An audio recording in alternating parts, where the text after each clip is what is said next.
Look at this stock market, man, it is ripping. Is it gonna keep going up? Probably. And one of the reasons why is because of the Santa Claus rally, which is exactly what we're gonna talk about today. I'm so happy that I get the opportunity to talk about this because honestly, I can't believe Santa is still around in 2019. I would have thought he would be canceled by now. I mean, just think about it. The guy uses his white privilege and the power of the patriarchy to break into people's houses at night and still get away with it. Oh, and you think, oh, he's doing good deeds, just giving people presents for free. He's not doing it out of the goodness of his heart. He's just writing all that stuff off. It's all a tax scheme while he hides most of his income offshore. And that income is being made off the backs of underrepresented minorities in his factories that are being abused. Look at this guy. He's turning blue. He's so cold. They give him gloves, but they make him wear short sleeves and shorts in the winter, in the Arctic. It's disgusting. And the sad part is that they're not even allowed to unionize. Santa put a stop to all that. If only they had their own Jimmy Hoffa. But nope, they don't. And don't even get me started on that animal abuse. Like, consider this guy. He's been trying to get his jacked up nose fixed for decades. But Santa classified him as a contract worker, Uber style, so he gets no benefits, no health insurance, so he can't afford surgery.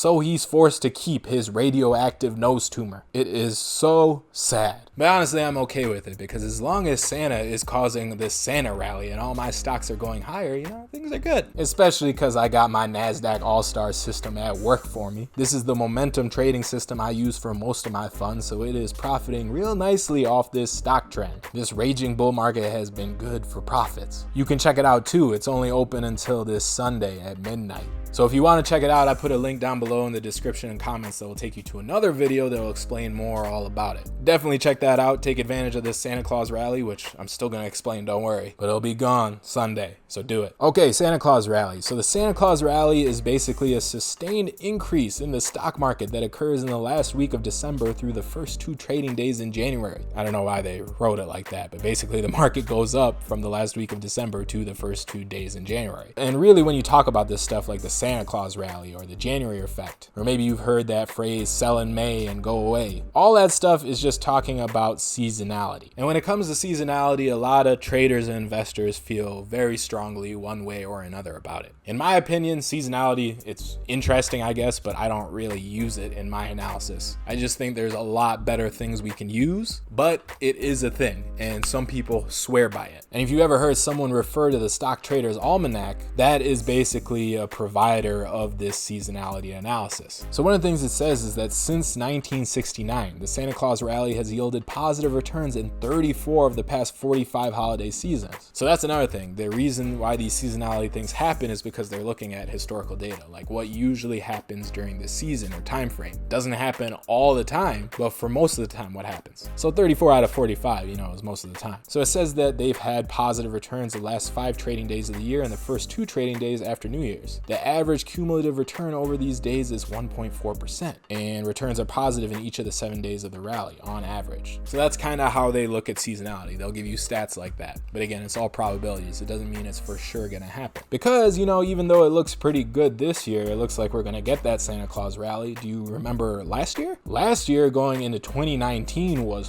horrible. It was the opposite of a Santa Claus rally. It was like the Grinch stole everything. We had a rough few months and then a huge drop going into the end of the year. So again, you can't really rely on this stuff, but it's interesting. And the other interesting thing to think about is why this rally happens. So there's no one answer for this. Everyone has their own theories. One of the theories is tax considerations. Now, one of the things that happens at the end of the year, because, with all this investing and trading, you got to pay taxes, right? At the end of the year, a lot of investors and traders and professional managers, they like to sell their biggest losers and lock in that loss before the year's over. Because what happens with tax loss harvesting, which is a concept I'm going to go over in more detail in another video. But for right now, what you need to know is that basically it shields the profits that were made that year. So if you have like a profit of 10 and a loss of 5, if you take that loss and realize it, then you only got to pay taxes on a profit of 5 because 10 minus the loss, is a 5. So the idea is take those losses, don't carry them over into the new year so you can reduce your tax bill for this year, 2019. And you're probably thinking, okay, how does that add to stock prices going up if they're selling? Well, then what happens, and again, this is a theory, is that a lot of these managers, the professional ones, they start window dressing their results. So the biggest winners this year, for example, take Apple. Apple has been ripping this year. It's done great. Well, if a fund manager has to show his results and it shows that he wasn't in Apple this year, it makes him look stupid. And if you look stupid, you might lose your job. So what you can do is sell those big losses, right? Take the tax loss harvesting and then take that money and pile it into Apple for the last few weeks of the year. Because then you can say, oh yeah, Apple did great in 2019 and I was in Apple in 2019. And technically you would be correct. So that's what they mean by window dressing the portfolio. So it looks better when they're getting evaluated either by their management or clients. You can say, oh yeah, I've been in all the greatest stocks this year. I hit every trend. So that buying does push up the stocks that were already doing well, which a lot of people are in, and that's where the Santa Claus rally comes from. Now, another theory is that the very large institutional investors actually go on vacation and they leave the market to retail investors who tend to be more bullish. Now, again, if all these institutional guys are on vacation, kind of contradicts what I just said, right? They're not buying and selling, they're gone. That's why these are all theories. But the theory here is that institutional investors are always more bearish than the retail guy. It's the curse of knowing too much. You know what's going on, you can see all the bad stuff, so you're going to be more bearish even when you're not supposed to. Where the retail guy is just on a Robinhood account, you're having a good time, things are going up, let me buy, and they actually are rewarded for that. So if these institutional guys go away, then market prices are going to be moved more by the retail guys who are more positive. Now there's another theory that says the exact opposite. It says all the retail guys go away because it's the holidays and they don't want to trade, and then only the people on the skeleton desk at the banks are working at the funds, and they're just buying and pushing prices up. Because another thing you got to think about is the collective thought of the whole market. A lot of these guys, their bonuses are based off performance. So if they can buy and everyone else is buying, they're all pushing their numbers up towards the end of the year. And then they all get a nice big fat bonus check that was bigger than it would have been when the market gets pushed up 1.5% to 2%. So it's a collective mind. Everyone's thinking that and they're doing it. So there you go. There's some pretty weak reasoning for why the Santa Claus rally happens. Like I said, don't depend on it, but it's interesting to see, and we'll probably get it this year. More importantly though, for how it matters to you, make sure you're taking advantage of it. Just like I'm taking advantage of it with the NASDAQ All-Stars, which is a system I use. So we're doing pretty well. Like one of our portfolio positions is Tesla, which after getting beaten down has popped a lot, and we were able to ride it higher. So you got some nice gains here. But that's just one example. We only hold 5 stocks in our portfolio, and they are the best stocks on the NASDAQ.